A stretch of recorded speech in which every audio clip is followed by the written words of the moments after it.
By practicing austerities, he diminished inauspicious reactions. So he diminished the reactions of pious activities by enjoyment. And by practicing austerities, he diminished inauspicious reactions. So one should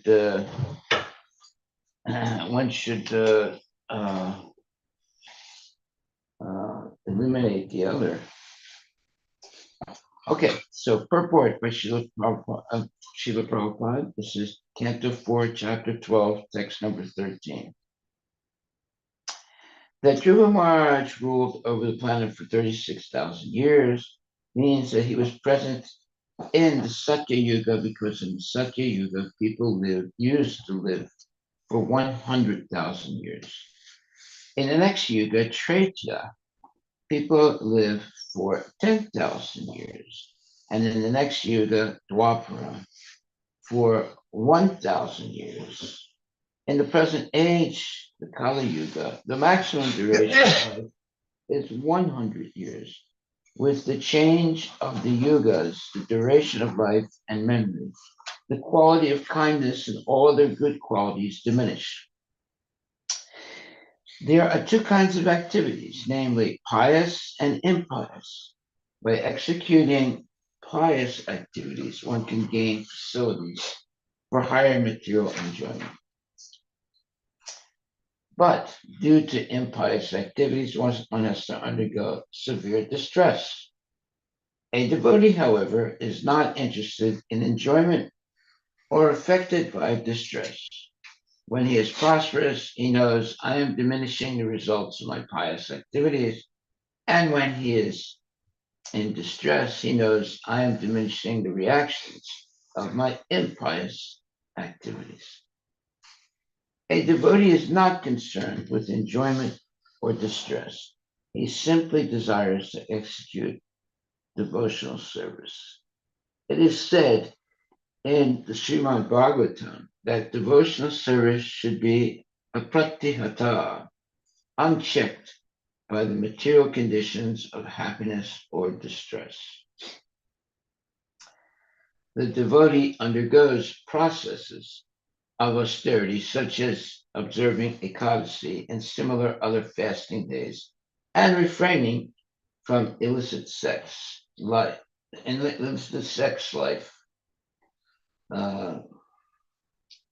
intoxication, gambling, and meat eating. Thus, he becomes purified from the reactions of his past impious life. And because he engages in devotional service, which is the most pious activity, he enjoys life without separate endeavor. Text 14. The self-controlled great soul, Dhruva Maharaj, thus passed many, many years favorably executing three kinds of worldly activities. 1 second.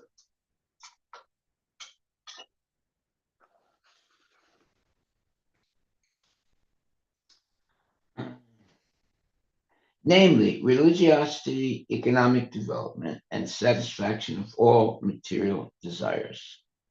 Thereafter, he handed over the charge of the royal throne to his son.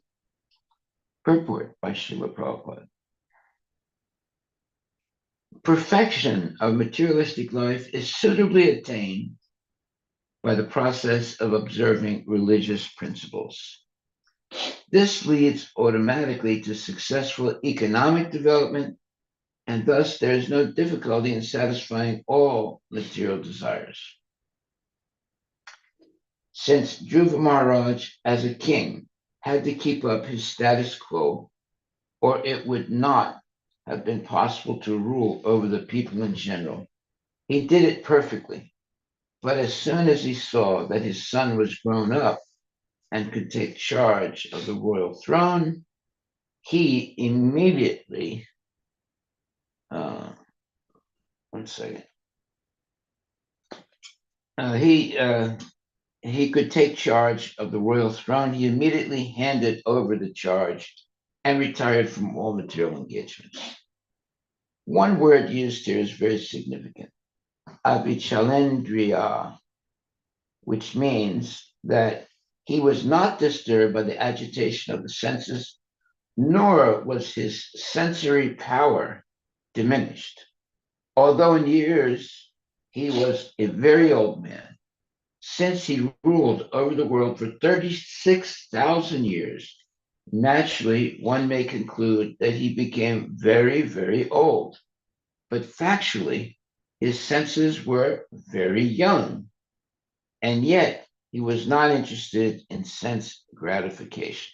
In other words, he remained self controlled. He performed his duties perfectly, according to the materialistic way. That is the way of behavior of great devotees. Sri Raghunath Das Goswami, one of the direct disciples of Lord Chaitanya, was the son of a very rich man. Although he had no interest in enjoying material happiness, when he was entrusted with doing something in managing the state, he did it perfectly. Srila Gaur Sundara advised him, from within, keep yourself and your mind completely aloof, but externally execute the material duties just as they need to be done. Okay, that's a very good example. This transcendental position can be achieved by devotees only, as described in the Bhagavad Gita, while others, such as yogis, try to control their senses by force. Devotees, even though possessing full sensory powers, do not use them because they engage in higher transcendental activities. Well, they don't use their sensory, let's say, powers for sense gratification. That means that they're not engaged in illicit sex, gambling, meat eating, intoxication, and so forth. But they function in society using their senses, uh, controlling the senses and using them only for engaging in devotional service.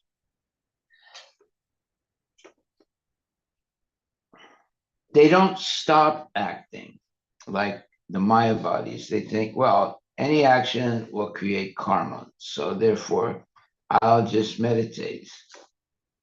But the devotee engages in activities, but only spiritual activities to please the Lord. That's the difference between the Mayavadis and the devotees. Text number 15. Srila Dhruva Maharaja realized that this cosmic manifestation bewilders living entities like a dream or phantasmagoria, because it is a creation of the illusory external energy of the Supreme Lord. Purport. In the deep forest, it sometimes appears that there are big palaces and nice cities. That is technically called Gandharva Nagara. Similarly, in dreams also, we create many false things out of imagination. A self-realized person or a devotee knows well that this material cosmic manifestation is a temporary, illusory representation appearing to be truth. It is like a phantasmagoria, but behind this shadow creation, there is reality, the spiritual world. A devotee is interested in the spiritual world, not its shadow. Since he has realization of the supreme truth, a devotee is not interested in this temporary shadow of truth. This is confirmed in Bhagavad Gita, Param Dristva Nivartate, which means achieving a higher taste in life, giving up the lower taste because now you have the higher taste. Text number 16. Thus Dhruva Maharaj at the end left his kingdom, which extended all over the earth and was bounded by the great oceans. He considered his body, his wives, his children, his friends, his army, his treasury, his rich treasury, his very comfortable palaces, and his many enjoyable pleasure grounds to be creations of the illusory energy. Thus, in due course of time, he retired to the forest in the Himalayas known as Padarikashrama. Purport by His Divine Grace, A.C. Bhaktivedanta Swami Prabhupada. In the beginning of his life, when he went to the forest in search of the Supreme Personality of Godhead, Dhruva Maharaja realized that all bodily conceptions of pleasure are products of the illusory energy. In the very beginning, of course, he was after the kingdom of his father, and in order to get it, he went to search for the Supreme Lord. But he later realized that everything is the creation of the illusory energy. From the acts of Srila Dhruva Maharaja, we can understand that somehow or other, if one becomes Krishna conscious, it does not matter what his motivation is in the beginning. He will eventually realize the real truth by the grace of the Lord. In the beginning, Dhruva Maharaja was interested in the kingdom of his father, but later he became a great devotee, Maha Bhagavata, and had no interest in material enjoyment. The perfection of life can be achieved only by devotees, even if one completes only a minute percentage of devotional service and then falls down from his immature position. He is better than a person who fully engages in the fruitive activities of this material world. Text number 17. In Badarik Ashrama, Dhruva Maharaj's senses became completely purified because he bathed regularly in the crystal clear purified water. He fixed his sitting position and by yogic practice controlled the breathing process and the air of life. In this way, his senses were completely withdrawn. When he concentrated his mind on the Archa Vigraha form of the Lord, which is the exact replica of the Lord, and thus meditating upon him, entered into complete trance. Purport by Srila Prabhupada. Here is a description of the Astanga Yoga in which Dhruva Maharaja was already accustomed. Astanga Yoga was never meant to be practiced in a fashionable city. Dhruva Maharaj went to Badarik Ashrama, and in a solitary place, alone, he practiced yoga.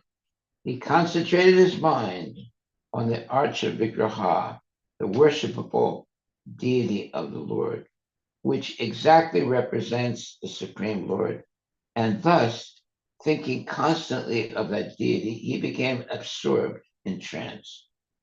Worship of the Archa Vigraha is not idol worship. The Archa Vigraha is an incarnation of the Lord in a form appreciable by a devotee. Therefore, devotees engage in the temple in the service of the Lord as Archa Vigraha, a form made of stula, material objects such as stone, metal, wood, jewels, or paint. All of these are called stula, or physical representations. Since the devotees follow the regulative principles of worship, even though the Lord is there in his physical form, he is non-different from his original form, spiritual form.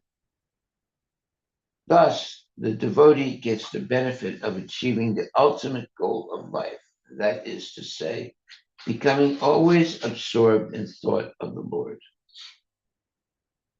This incessant thought of the Lord as prescribed in the Bhagavad Gita makes one the topmost yogi.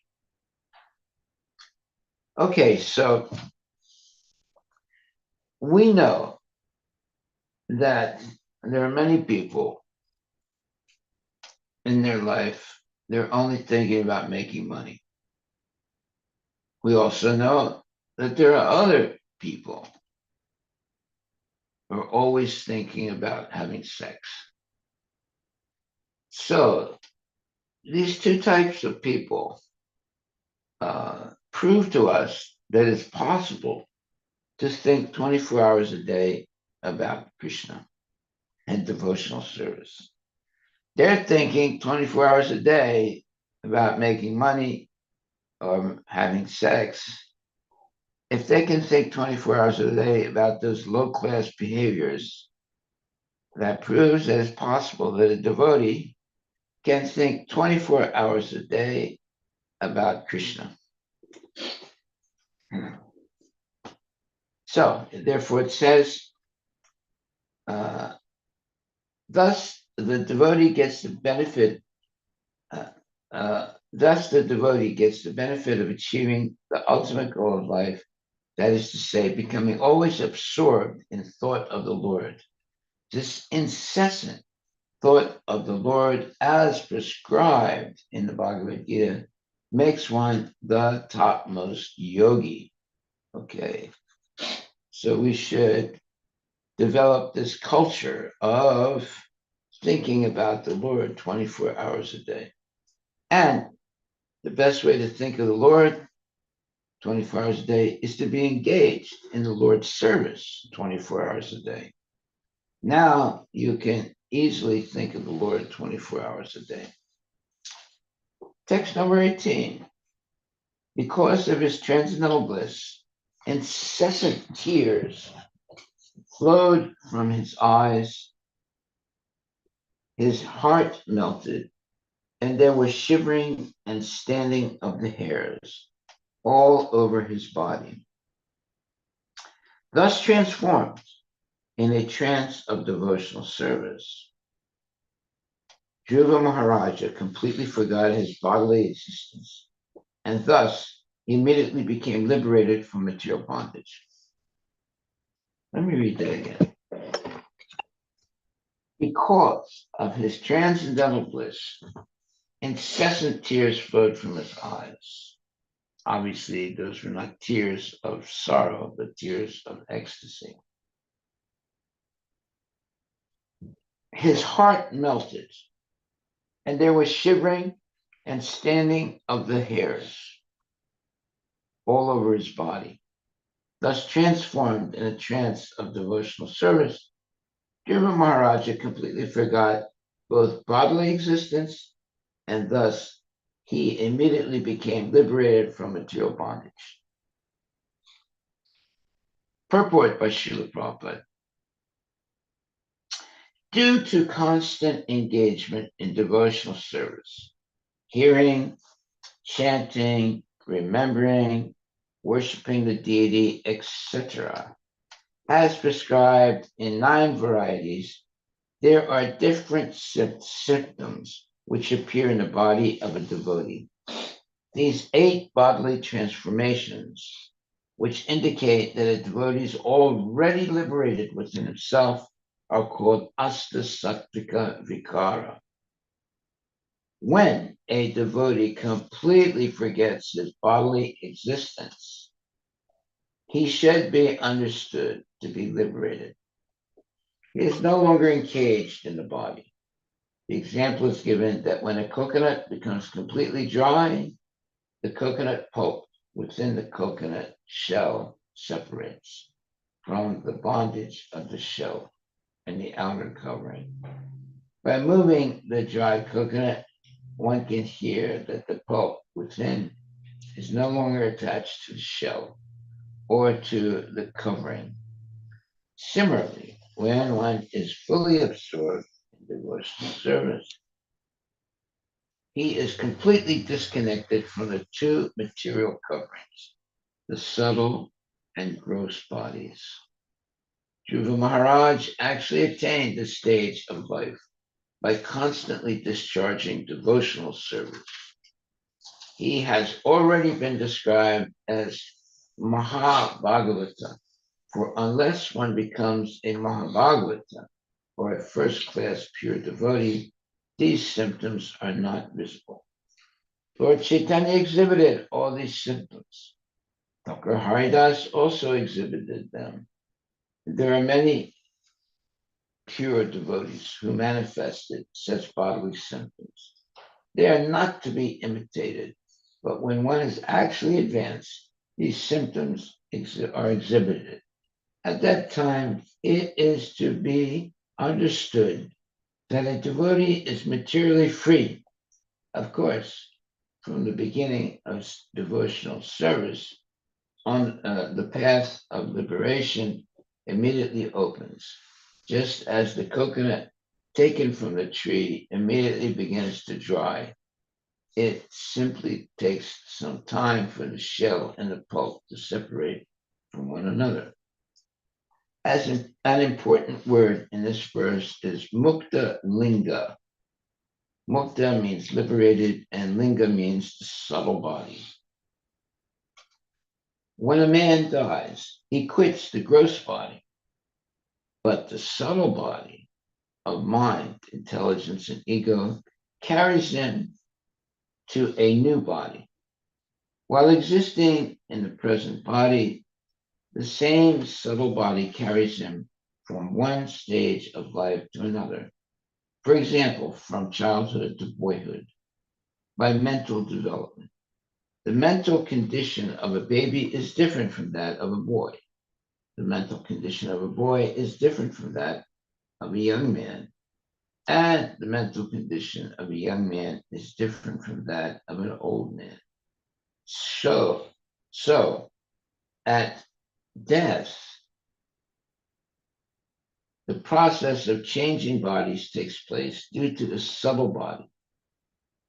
The mind, intelligence, and ego carry the soul from one gross body to another. This is called transmigration of the soul. But there is another stage when one becomes liberated even from the subtle body. At that time, the living entity is competent and fully prepared to be transferred to the transcendental or spiritual world. The description of the bodily symptoms of Dhruva Maharaj makes it apparent that he became perfectly fit to be transferred to the spiritual world. One can experience the distinction between the subtle and gross bodies even daily. In a dream, one's gross body is lying on a bed while the subtle body carries the soul, the living entity, to another atmosphere. But because the gross body has to be continued, the subtle body comes back and settles in the present gross body. Therefore, one has to become free from the subtle body also. This freedom is known as Mukti Linga, text number 18. As soon as the symptoms of his liberation were manifest, he saw a very beautiful airplane coming down from the sky, as if the brilliant full moon were coming down, illuminating all the 10 directions. There are different levels of purport by Srila Prabhupada. There are different levels of acquired knowledge. Direct knowledge, knowledge received from authorities, transcendental knowledge, knowledge beyond the senses, and finally, spiritual knowledge. When one surpasses the stage of acquiring knowledge by the descending process, he is immediately situated on the transcendental platform.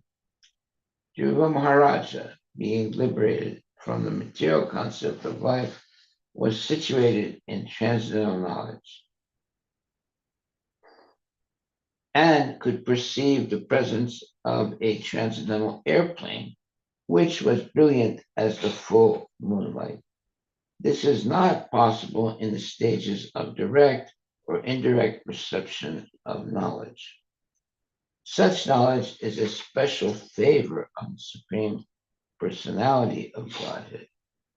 One can, however, rise to this platform of knowledge by the gradual process of advancing in devotional service or Krishna consciousness. Text number 20. Dhruva Maharaja saw two very beautiful associates of Lord Vishnu in the plain. They had four hands and a blackish bodily luster. They were very youthful, and their eyes were just like reddish lotus flowers.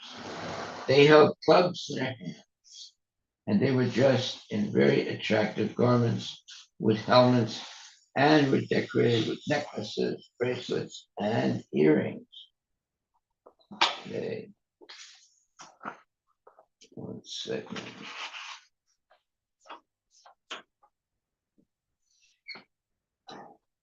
Text 21.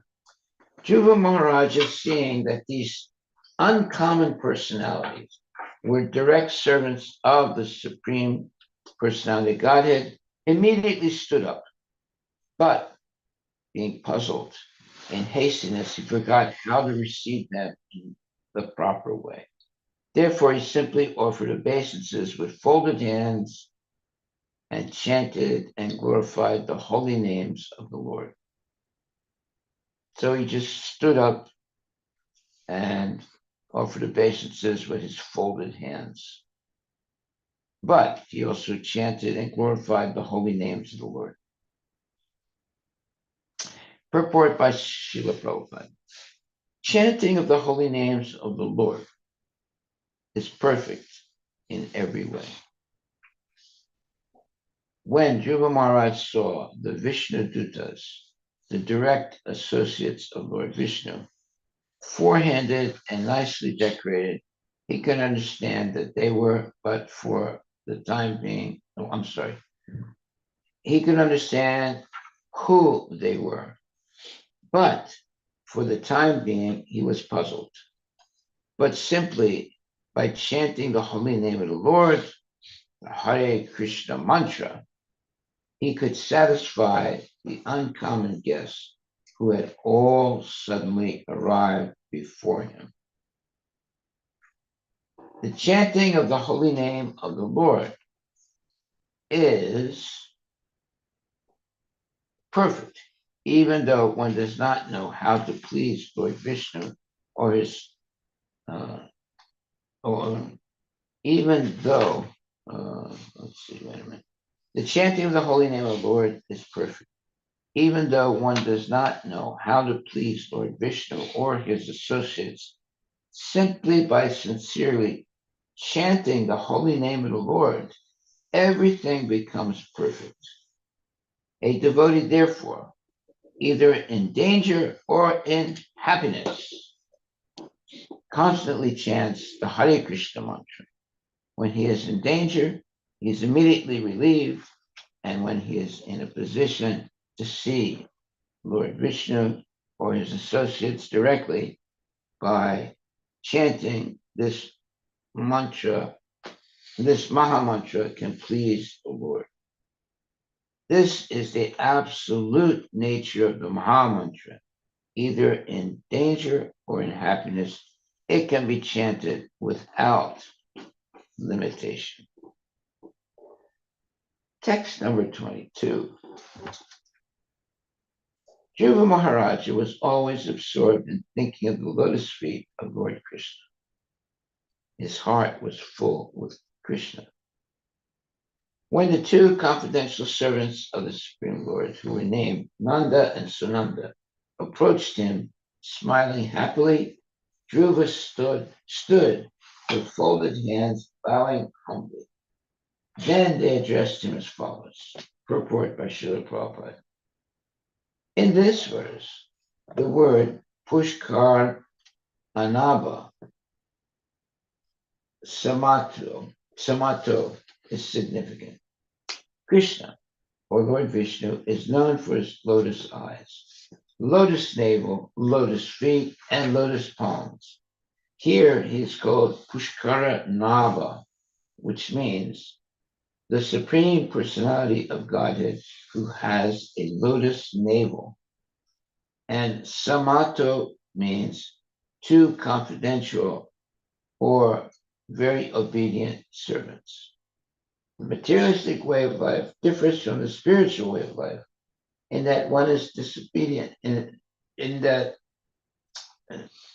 that one is disobedience and the other is obedience to the will of the Supreme Lord.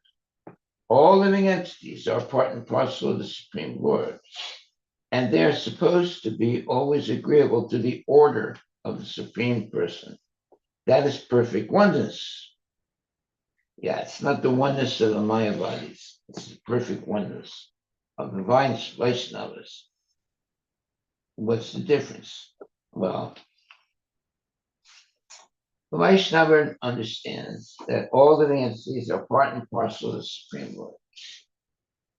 And they're supposed to be always agreeable to the order of the Supreme Person. That is perfect oneness. The Mayavadis want to merge into the body of the Lord and become one with the Lord. That, of course, is not oneness. That is called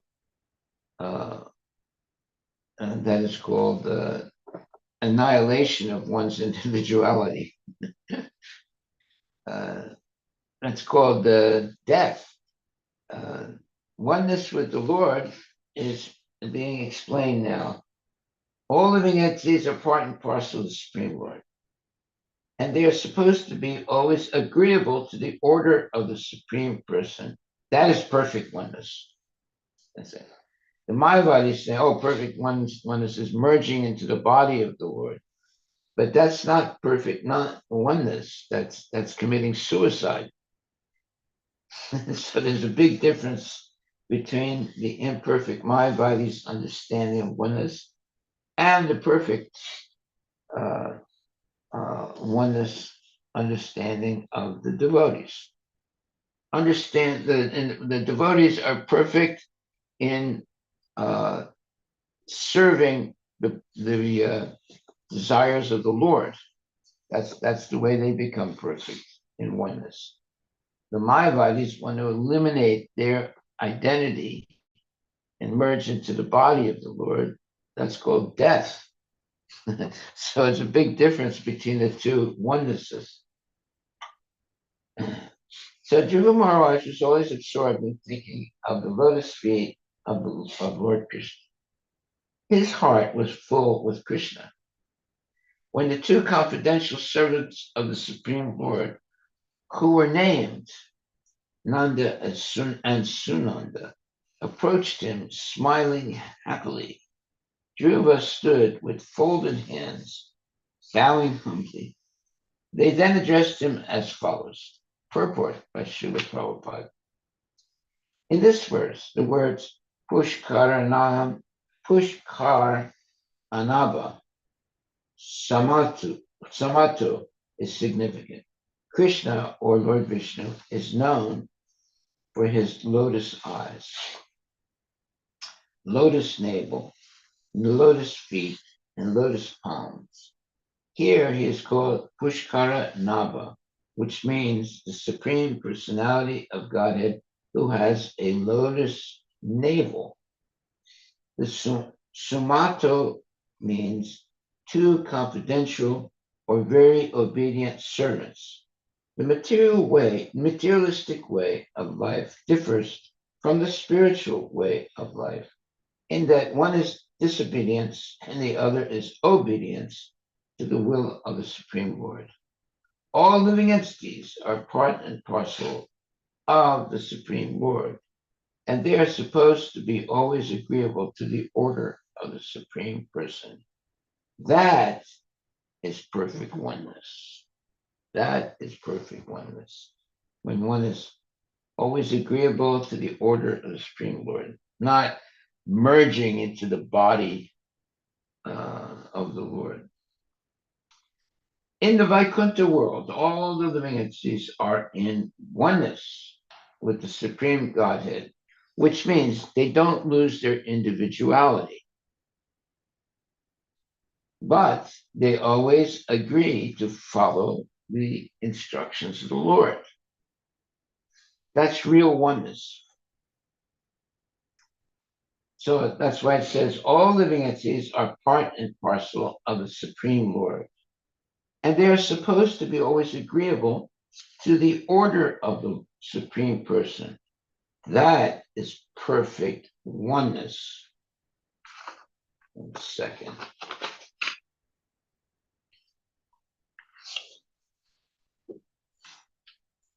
In the Vaikuntha world, all the living entities are in oneness with the Supreme Godhead, meaning they all agree with the desires of the Lord. In the Vaikuntha world, all the living entities are in oneness with the Supreme Godhead because they never defy his orders. In other words, they never reject his orders. They always follow whatever he says. Here in the material world, however, they are samatha, agreeable, but always asamatha. They are not, they are not samatha, agreeable, but always asamatha, disagreeable. This human form of life is a chance to be trained to be agreeable to the orders of the Supreme Lord. To bring about this training in society is the mission of the Krishna consciousness movement. As stated in the Bhagavad Gita, the laws of material nature are very strict. No one can overcome the stringent laws of material nature, but one who becomes a surrendered soul and agrees to the order of the Supreme Lord can easily overcome those stringent laws. The example of Dhruva Maharaj is very fitting. Simply by becoming agreeable to the orders of the Supreme Personality of Godhead and by developing love of Godhead, Dhruva got the chance to personally meet the confidential servants of Lord Vishnu face to face. What was possible for Dhruva Maharaj is possible for everyone. Anyone who very seriously engages in devotional service can obtain in due course of time the same perfection of the human form of life as what, well, it doesn't say, but as Dhruva Maharaj. Okay, text 23. Nanda and Sananda, the two confidential associates of Lord Krishna, said, "Dear King, let there be good fortune unto you. Please attentively hear what we shall say. When you were only 5 years old, you underwent severe austerities, and you thereby greatly satisfied the Supreme Personality of Godhead." Okay, that's good.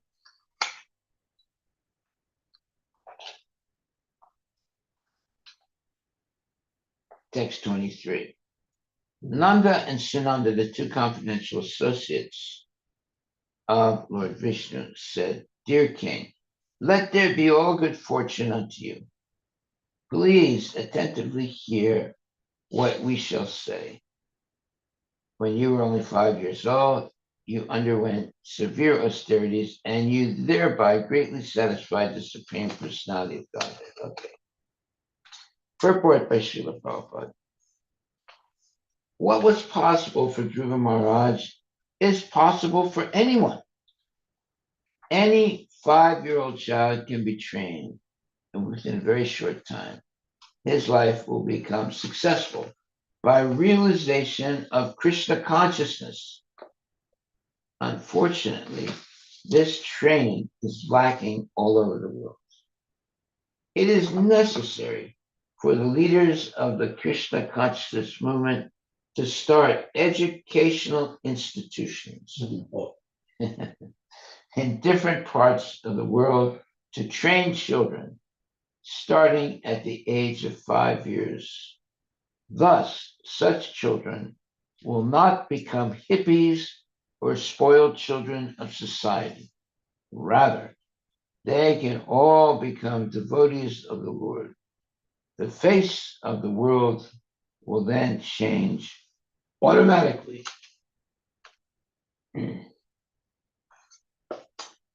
Text number 24. So Maharaj, here Prabhupada is mentioning about start educational institutions. Yes. That's Well, we have an institution. It's called the the temple. The temple is our institution where everyone, not only kids, but everyone can be educated in Krishna consciousness if you come. so Maharaj, does it mean like that is bona fide that if we are having specific education institute which starts with the age of 5 for kids to train them, like it's kind of school but it's regular and so that they can be trained. Like coming to temple is like very like depending upon person to person, but everyone has to study starting with age 5.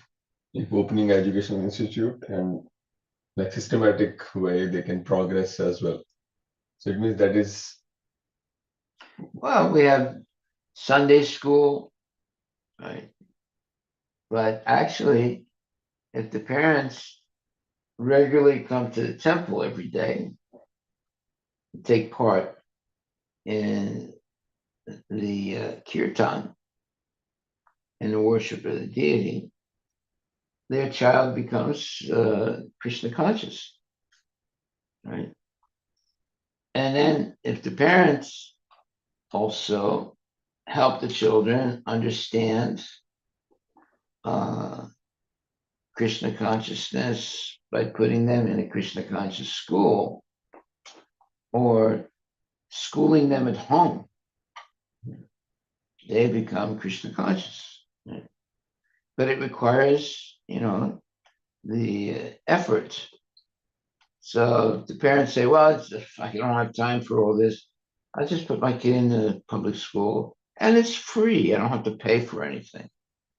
That's like the worst thing you can do. That's really very, very bad thing. But nowadays, kids are not listening, right? What's that? Nowadays, kids are not listening to the parents.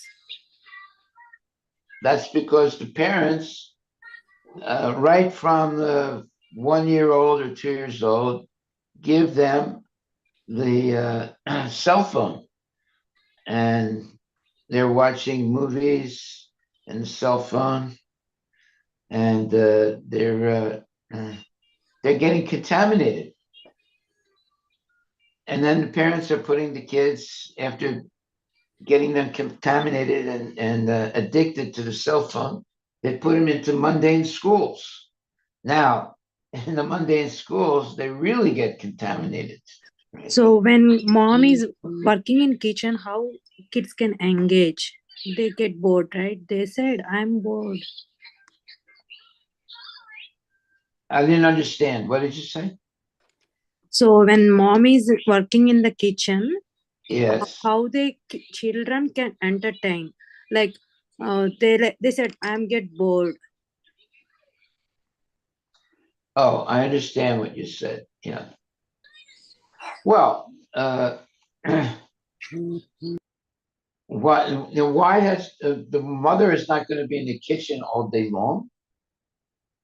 And usually, what parents do nowadays is they give their kids cold cereal with some milk. That only takes 1 minute. You just put the cold cereal in a bowl, put some milk in it, and the kid eats it, right? So She doesn't have to take hours to cook breakfast. It's okay. So now the kid has eaten their breakfast. Now, and that will only take about 15, 20 minutes. Now you have the rest of the day to educate your child. So one member of the family, meaning the wife, should educate her own child, and and then maybe get a group of mothers together with their children and have their own school. That's the solution. You should not put your child in the public school system. That's like putting them in a slaughterhouse. So if you have five mothers that don't want their children to be slaughtered by mundane knowledge, then you make this group and you educate your kids. Now you know what they're learning. You have control over their curriculum, and you don't let them associate with karmi kids, and you make sure the food that they eat is only prasadam and so forth.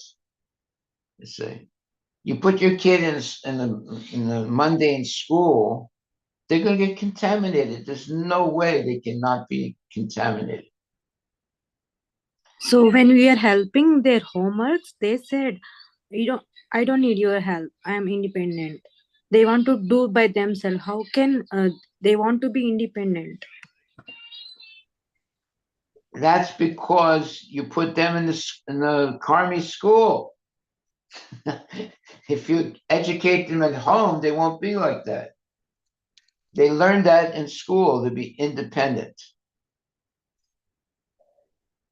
If you keep them at home and you educate them at home with love and devotion, then they're going to be dependent on you. They will not be independent. They learn that idea of being independent in schools, and they don't listen to anything you say. Then how they improve social emotional skills? How to What? What? social emotional skills, like You be with. see, that is the most phony concept. The parents always say that. Well, how can my child become socially educated, or socially cognizant? That's complete nonsense. What you do is you have five parents that decide to do uh, uh, school their own kids. So now they have a group of kids that are growing up together in Krishna consciousness, and they are socially involved with other kids of their own age and their own cultural, let's say, uh, their own culture. So you find three or four or five other mothers, and all of you decide to homeschool your kids and protect them from being contaminated by the outside schools. It's not complicated. Anyone can do this. You find five other mothers. Maybe we have so many mothers with kids coming to the temple. You make a group of five mothers who want to homeschool their kids. So now the kids have a group. They're not alone, and you have complete control of their uh, curriculum, which is very important. And now you educate your own child. You know everything that your child is doing in as far as education goes, the books that they're reading, the kids that they're associating with, and so forth. Right now, you just take your child and put them in school. You don't know who the kids are. You don't know what type of books they're reading. You don't know anything. You know, and you think that the kids are going to be educated. Yeah, they're going to be educated. They're going to learn to be karmis.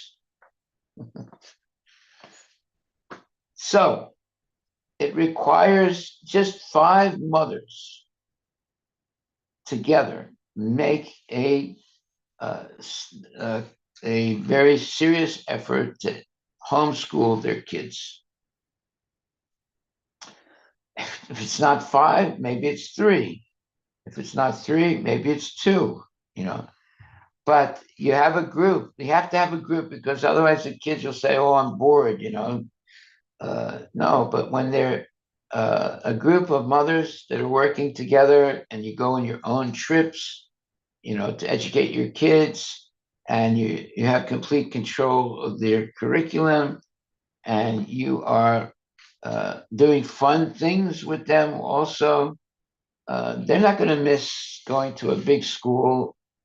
You know, I don't know if you've been in a uh, middle school or a high school and see just stay there one day. Actually, it's horrible. The kids, every time there's a classroom, there's always going to be one, two, three, sometimes four kids that are not interested in being educated. And because of that, the teacher spends a lot of time uh, with the kids that don't want to be educated. And that takes time away from educating the kids that want to be educated. So, so you should, you know, you should never put your kids in a public school because they're not going to be educated properly. And the teachers will end up spending time with the kids that don't want to be educated. And Why? why? Because those kids are interrupting the natural process of educating the other kids that want to be educated. They're misbehaving all the time. You know, there'll always be a group of one, two, three, four, maybe five kids that don't really want to be educated, and because of that, the teacher is always involved with those kids that don't want to be educated and don't spend the proper time to educate the kids that want to be educated. Hare Krishna Maharaj, I have one question. Um, would you prefer if your kid was taught by strict teacher or like a passive teacher? A strict teacher or a what? Like a teacher that lets things go very easily and doesn't give warnings, like gives a lot of warnings. Well, obviously, you want your child to be educated by a teacher who has uh, what you would call strict rules and regulations during the school time so that the children do not become wild and get away with nonsense. Yeah, and then the children that are always doing nonsensical things, they should be put into special schools for retarded kids and separate them from the kids that want to be educated and who have good mothers and fathers and who have good culture. You just put your kid in a public school, you don't know who the other kids are. You don't know whether their parents are good or bad. You know, it's like uh, gambling. You know, you have to control the uh, uh, the other. You have to have control over your kid's education. You cannot just put your kid in a school and think that he or she is going to be educated properly because that kid is going to come under the control of a teacher who might be a lesbian or who might be an atheist or who might be, let's say, a meat eater. So what good is that? It's not good.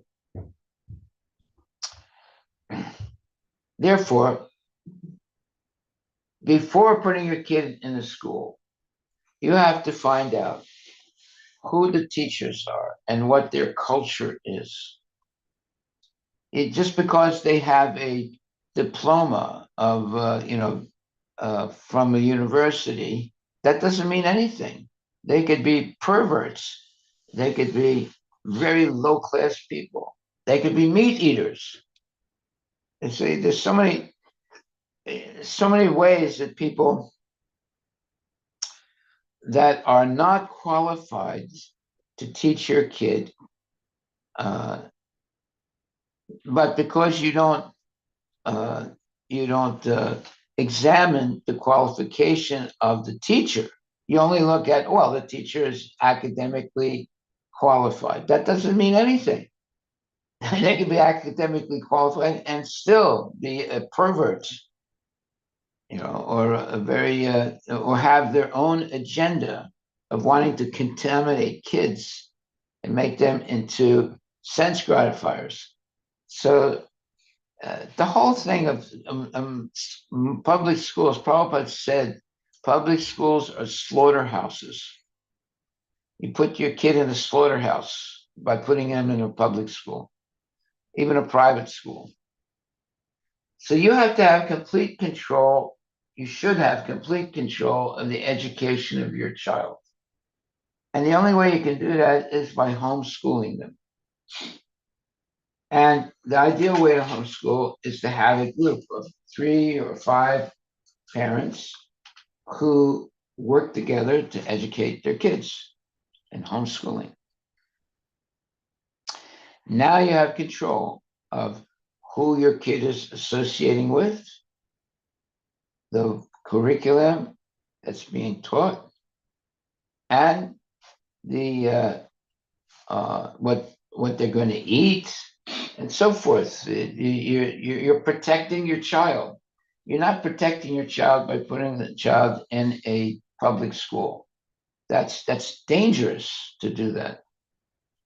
Because the child comes in contact with all kinds of other kids and that don't have the same values that you do, and all kinds of parents that don't have the same values that you do. So for a devotee to put their child in a public school is child abuse, in my, let's say, in my way of looking at things. The best thing is to homeschool them and spend time having a good time with your child. And that requires tapasya. The husband and wife have to make a decision about how you're going to educate your child. So instead of the wife working, she'll take the responsibility of educating the child, and the husband has to maintain the family. Or if the mother works at home, she can still educate her children at home. It's still possible to educate the children at home if you're homeschooling them at the same time working from home.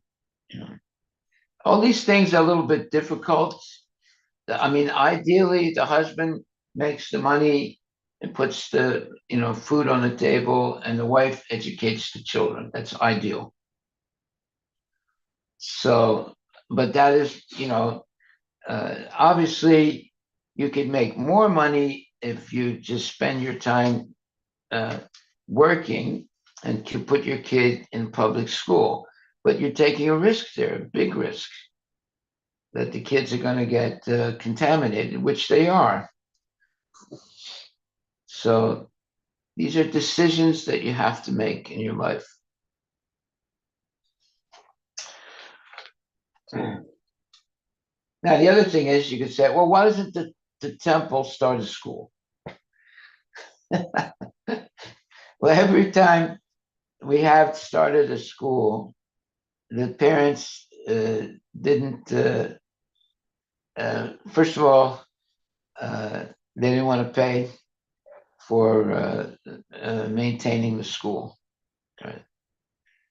Because you can put your kid in a public school, you don't have to pay anything. So there's always that competition. The public schools are free, and the schools where you're going to have to pay the devotee teachers to educate the kids, and people don't want to do that. They can say, well, wait a minute, I can put my kid in a school, it's free. So you see, there's all kinds of problems like that. because the parents don't understand the importance of educating children. They think, well, my child can get an education in a public school. No, yeah, they're gonna be educated to be rishais, sense gratifiers, right?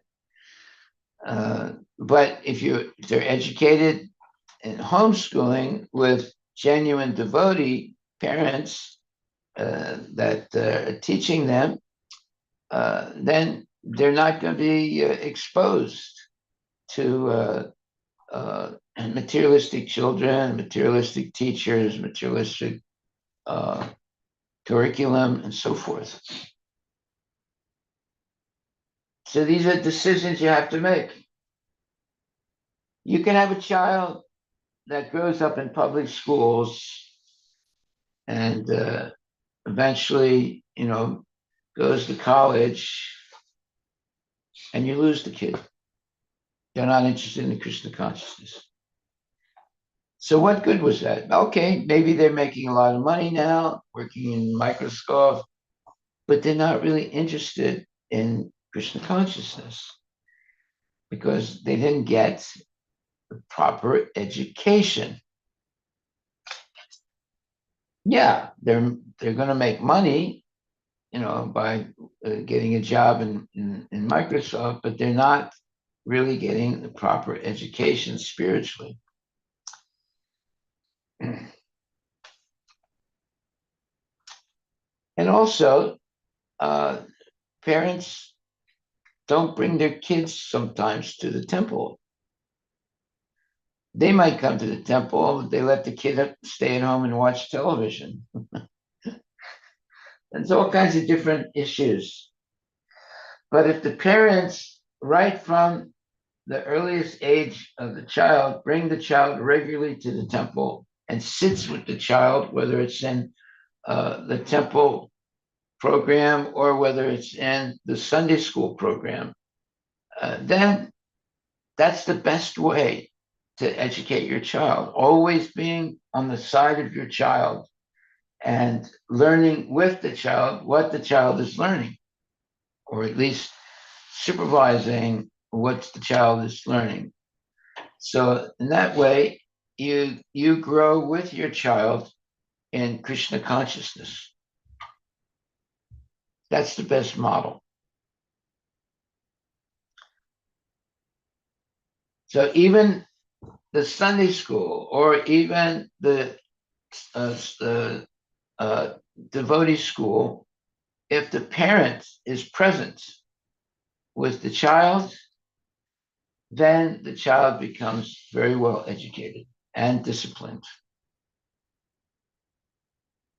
Even when the Sunday school, the parents put kids in the Sunday school that are wild. And all that does is interrupt the other kids who want to learn. See, so the teacher, even if it's a Hare Krishna temple Sunday school, they have to spend time with the kids that are out of control. Therefore, the parents should always be with their children, especially in the temple. They shouldn't let their children be running around wild, and they should sit down with the child during the class and making sure the child behaves properly and learns properly. Hare Krishna. Okay, thank you very much. I think we're at the end of today's morning class. And we will be together again 11 hours from now on the evening class. Hare Krishna. Unless there are any questions.